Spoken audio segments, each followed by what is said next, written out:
வணக்கம் நண்பர்களே. கடலூர் மாவட்டம் திட்டக்குடி அருகே இருக்கிறது நிதிநத்தம் கிராமம். இந்த கிராமத்தை சேர்ந்த இறந்து போன சுந்தரவடிவேல் என்பவருடைய மனைவி பெயர் தான் சந்திரா. இவருடைய கணவர் சுந்தரவடிவேல் சிங்கப்பூர்லேருந்து சில மாதத்துக்கு முன்னாடி சொந்த ஊருக்கு போகிறதுக்காக விமானத்தில் சென்னை வந்து இறங்கினார். அப்படி வந்தவரை அரசு தரப்பில் சென்னை தேனாம்பேட்டையில் உள்ள ஹயாத் ஹோட்டலில் தனிமைப்படுத்துதல் அப்படின்ற பேரில் தங்க வச்சுருந்துருக்காங்க. இந்த நிலையில் சில நாட்களில் அவர் சில மர்மமான முறையில் வந்து பார்த்திங்கன்னா ஹோட்டல் அறையிலேயே இறந்து கிடத்திருந்திருக்காரு. இறந்து போன தன்னோட கணவரோட இழப்புக்கு நீதி கேட்டு தன்னுடைய கைக்குழந்தையோட சுந்தரவடிவேலுடைய மனைவி சந்திரா போராடி வந்திருக்காங்க.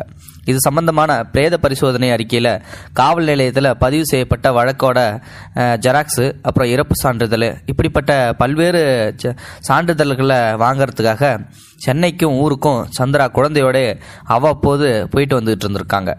சமீபத்தில் அப்படி சென்னை போயிட்டு திரும்பியும் தன்னோட சொந்த ஊருக்கு வரும்போது தான் கடந்த 5ஆம் தேதி இரவு 9 மணி அளவில் திட்டக்குடி போகிற அரசு பஸ்ஸில் ஏறி இருக்காங்க. குழந்தையோட துணிமணிகள் வைக்கப்பட்ட அந்த பேக், அப்புறம் செல்ஃபோன் இவைகளோட வந்துட்டு இருக்கும்போது வந்து பார்த்திங்கன்னா பஸ்ஸை ஊர் நெருங்கும்போது இறங்குறதுக்காக தயாராக தன்னோட எடுத்து வந்த பேக் அப்புறம் பொருட்களை வந்து சரி பார்த்துருக்காங்க. அப்போதான் வந்து அவங்களுக்கு ஒரு அதிர்ச்சியான சம்பவம் காத்திருக்கு.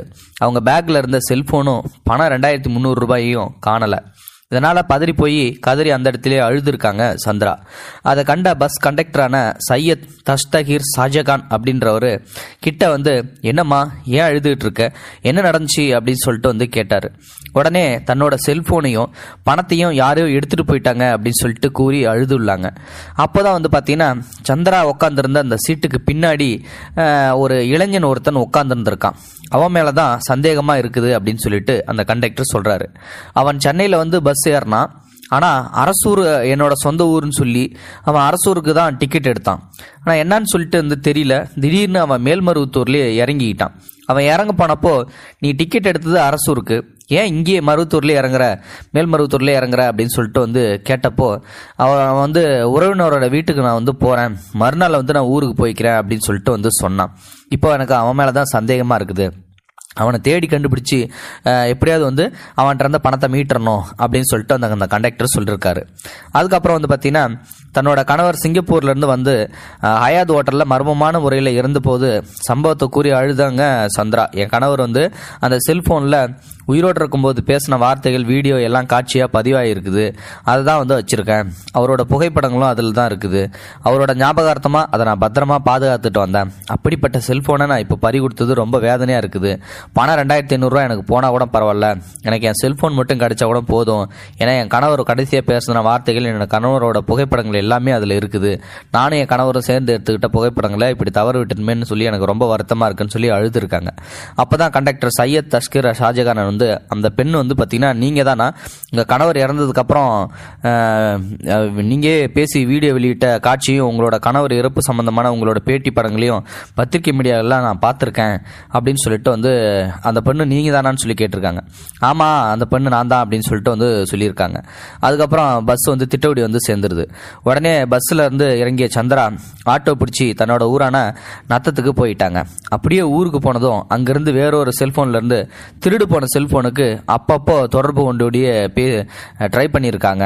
கொஞ்ச நேரம் வந்து செல்ஃபோன் அடிக்கும், அப்புறம் யாரும் எடுத்து பதில் சொல்ல அப்படின்ற மாதிரி வந்து போயிட்டு இருந்திருக்கு. மறுநாள் காலையில் வந்து பார்த்தீங்கன்னா 8 மணி வாக்கில் மீண்டும் அந்த செல்ஃபோன் எண்ணுக்கு வந்து தொடர்பு கொண்டிருக்காங்க. அப்போது அந்த எண்ணில் இருந்து வந்து பார்த்தீங்கன்னா ஒரு ஆண் குரல் வந்து பேசியிருக்கு.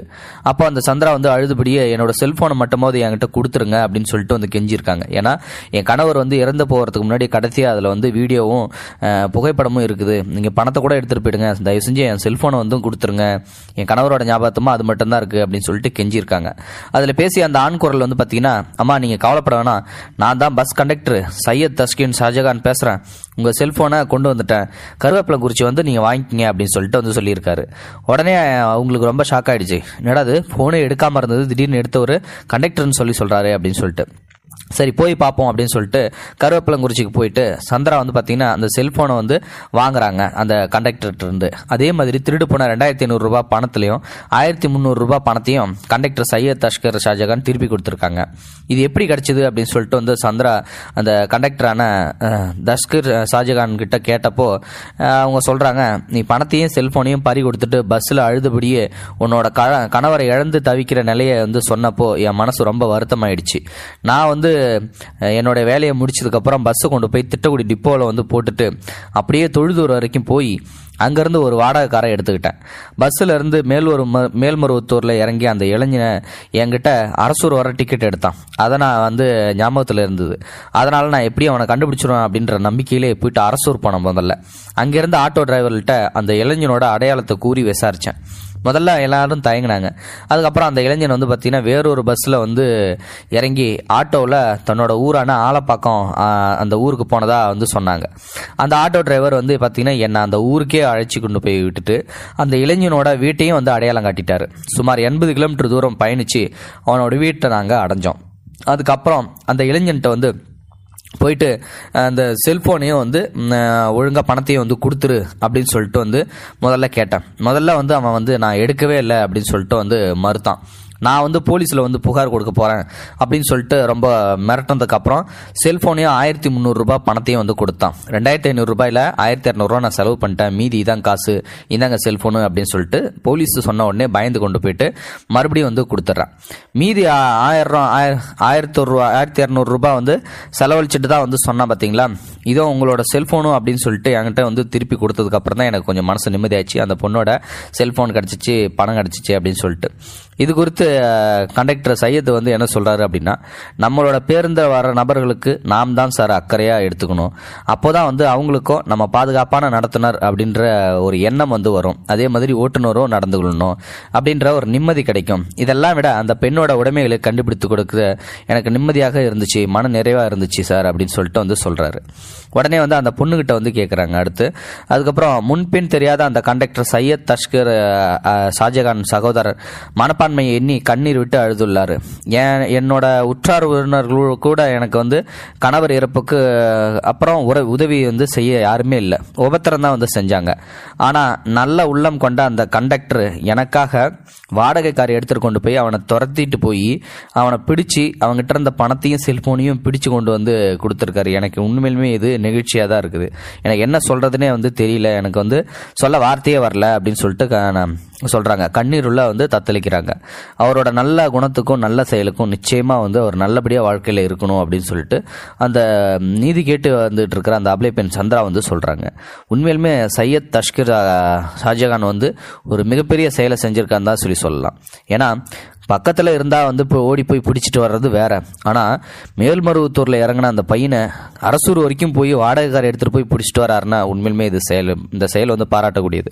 இதை பற்றி நீங்கள் என்ன நினைக்கிறீங்க அப்படின்றத மறக்காம கமெண்ட் பாக்ஸில் சொல்லுங்கள். முடிந்த அளவுக்கு இந்த வீடியோ மற்றவங்களுக்கு ஷேர் பண்ணுங்கள். கூடவே சேனலையும் சப்ஸ்கிரைப் பண்ணுங்கள். தேங்க்யூ ஃபார் வாட்சிங். இது போன்ற செய்திகளை உடனுக்குடன் நீங்கள் தெரிந்து கொள்ள மறக்காமல் எங்களுடைய சேனலை சப்ஸ்கிரைப் செய்யவும், கூடவே பக்கத்தில் வரும் பெல் ஐக்கானையும் கிளிக் செய்யவும்.